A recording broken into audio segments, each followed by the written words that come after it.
Hey, happy Monday morning. It's Greg Burdine, pastor at Faith Baptist Church. And actually, I'm recording this before Monday, even before Sunday, because just to make sure that it's out there. So I don't know yet how Sunday went. I know they've talked about the bad weather, the cold weather, all the other things that possibly could happen on the weekend.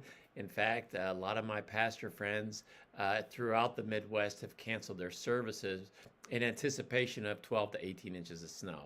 And so I don't know what's going on with that. But I do know that my goal is to preach a message out of Hebrews chapter 3. That's a beautiful passage. However, it talks about the nation of Israel and how they had so many good things that God had blessed them with, and yet they stumbled, they fell, they messed up.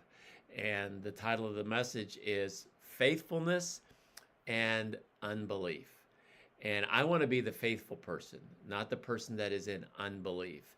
And what I want to do this week is I want to kind of do a little bit of a deeper understanding of what this passage is. And in the very first verse, it says this of Hebrews chapter 3. It says, "Wherefore, holy brethren," the Christians, the believers, "partakers of the heavenly calling, consider the apostle and high priest of our profession, Christ Jesus." Consider Jesus. Before he gets into unbelief, he gives a command. Consider Jesus. Think about Jesus. That word consider, fix your attention on Jesus carefully. Think deeply, intentionally. You know, a lot of times as Christians, especially after we've been a Christian for a while, we don't really stop to think that all that Jesus has done for us. And we just need to sometimes stop and consider Jesus. Unbelief, where Israel came to, didn't start with rebellion. It started with distraction. And that's actually what they did. They got distracted by all the problems they were going through. As much as of miracles as they saw what God did, the 10 plagues, crossing the Red Sea, Mount Sinai, the 10 Commandments, they got manna every day, all kinds of things, and yet they kept their eyes off what was most important. And that's real easy for us to do, is to become distracted. The problems of this world, and I'm not going to turn down, we've got sicknesses, we've got illnesses, we've got global problems, we've got financial problems, we've got relationship problems, our family's going through stuff. I don't know what kind of problems you've got, but they're important, but don't take your eyes off of Jesus. Consider Jesus. Before you look at your problems, consider Jesus. And it's so easy to get distracted by all the other things, the money that we could make, the opportunities that we have, the fun that we can have. It's a great world that God has given us to live in. And if we're not careful, we will worship the creation more than we worship the Creator.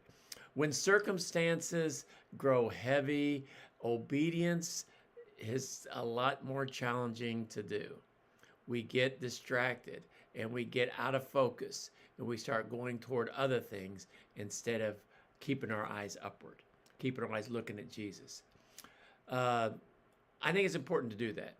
Just stop to consider Jesus. And so here's a good question to ask yourself today. What is it that has been competing for your attention instead of Jesus? What is it that grabs your attention?